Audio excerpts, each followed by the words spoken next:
खुलुमबाय आंनि मुलुगनां बड' निउस चेनेल साफ्रोमबो नायगिरि बिथांमोननिसिम गोजोन फुंबिलिनि बयनिसिमबो गाहाम हामलायनाय जासिहरनाय जाबाय। आसा खालामो नोंथांमोनहा गासै मोजाङै दं। बे समाव आं नोंथांमोननि सिगाङाव फुंबिलिनि मोननैसो खौरां लाना फैलायबाय। अन्नानै भिडिअखौ स्किप खालामाजासे जोबजासिम नायलांदो। दिनैनि फुंबिलिनि मोननैसो खौरांफोरा जाबाय। गिबि रादाबाव दं बिटिआर ओनसोलनिफ्राय खौरांगिरिनि सोलोंथाइ लाहैनाय सा 20 बिजाथिफोरनि सोलोंथाइ लानाय हाबाफारिया मैया जोब्बाय। बे सोलोंथाइखौ बिथांमोनहा दिल्लीनि इन्डियान इन्स्टिटिउट अफ मास कमिउनिकेशनाव गुसुं समनि कर्स लानानै फोजोबदों। बिथांमोनहा बे सोलोंथाइनि गेजेरजों गोबां गोनां गियानफोरखौ मोननो हादों। बे सोलोंथाइखौ बिटिआरनि गाहाय मावफुं सोद्रोमा मानाव गेदेर प्रमद बर' बिथांनि राङारि मदद होनायजों जाफुंसार महरै बे खौरां बिजोंनि सोलोंथाइखौ लानो हादों होनना मिथिनो मोन्दों। बे सोलोंथाइया गुसुं समनि मोनब्लाबो खौरां बुथुमजेननायनिफ्राय लानानै टेकनिकेल लाइनसिम सोलोंथाइ होनो हादों होनना मिथिनो मोन्दों। नैथि रादाबाव दं बिटिसि फान्डजों बिटिसिआव मा खालामखो हाग्रामा महिलारि बिथाङा 17 बोसोराव रायजोआ जोंखौ सोंनो थिनो, नाथाय हाग्रामा महिलारि बिथाङा बिटिसि एसेम्ब्लियाव फैया। बेफोरखौ सोंथि खालामजानो गिनानै खौथ' जोंबो मावगासिनो, 17 बोसोर नांलाया जोंनो बेफोरखौ मावजोबनो। हाग्रामा महिलारि बिथाङा बड'लेण्ड सेक्रेटारियेट गेटखौनो 17 बोसोरनि गेजेरावबो कमप्लिट खालामनो हायासै। जोंनि सरकार फैनानैसो जोंनि सरकारा कमप्लिट खालामबाय।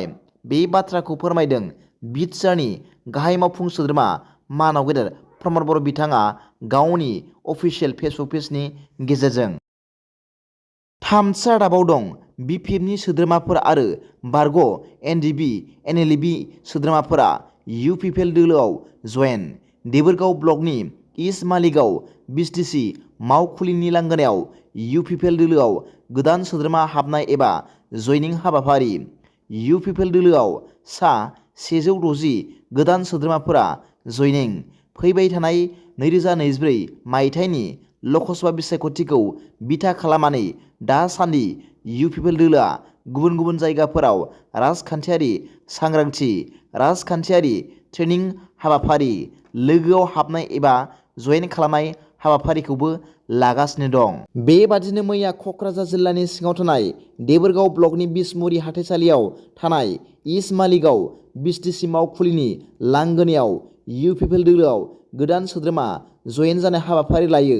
मख'जाथावदि मैयानि बे जयनिं हाबाफारिनि गेजेरजों गाहायै बिपिएफ, बर'ह एनडिबि एनएलबि आरो गुबुन गुबुन दोलोनिफ्राय गासै सा 160 सोद्रोमाफोरा जयेन जायो।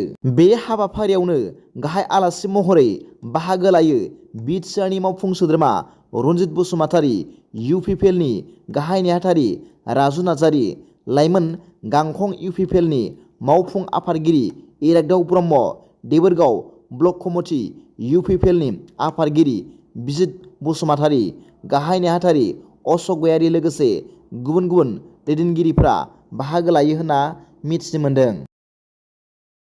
ब्रैथि रादाबाव दं बिटिआर सरकारनि आरोबाव बाखनायथाव हाबा।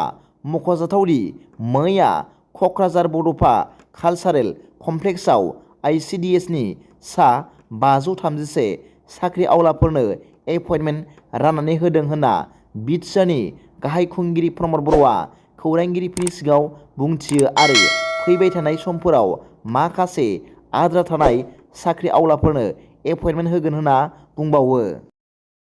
बाथि रादाबाव दं लकसभा बिसायख'थिनि समा बारा गोबाव गैला।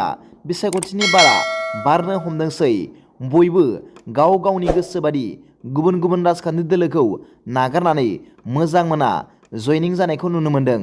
थिग बे समावनो मैया मिरु लाइमोन बिपिएफनि बानजायनायाव बाथौ खेराइ फेमिलि रिजर्टआव फालिथायारि जयनिं हाबाफारि बानजायनाय जायो। बे समाव इउपिपिएल, बिजेपि, जिएसपि गासै बिटिसिनि दाब जायगानिफ्राय सा 2000निबो बांसिन गोसो गुदुं आरो गोसो गुदुं लाइमोनफोरनि मोनसे थुबुर जानानै बिपिएफ दोलोआव जयनिं जादों होनना मिथिनो मोन्दों। बे हाबाफारियावनो गाहाय आलासि महरै BPFनि आफादगिरि हाग्रामा महिलारि बिथाङा बाहागो लायो आरो BPF दोलोनि गुबुन गुबुन बिबानाव थानाय सोद्रोमाफोराबो बाहागो लाना बे जयनिं हाबाफारिखौ मोजाङै दैदेननो होना मिथिनो मोन्दों। दिनैनि फुंबिलिनि मोननैसो खौरांफोरा दा बेखिनिल'मोन। भिडिअखौ मोजां मोनदोंब्ला आंनि बे मुलुगनां बड' निउस चेनेलखौ अन्नानै साबस्क्राइब खालाम आरो बेल आइकनआवबो थुनानै ला, जाहाथे आं गोदान गोदान निउस आपडेट लानानै फैब्ला नोंथांनियाव सिगांग्रो नटिफिकेसन सौहैयो। दा बेलासिनि रादाबाव नोंथांमोनखौ आंनि बे चेनेलाव गासैखौबो बरायहरनाय जाबाय। गोजोन्थों। एसेनोसै। जै बर' हारिनि जै।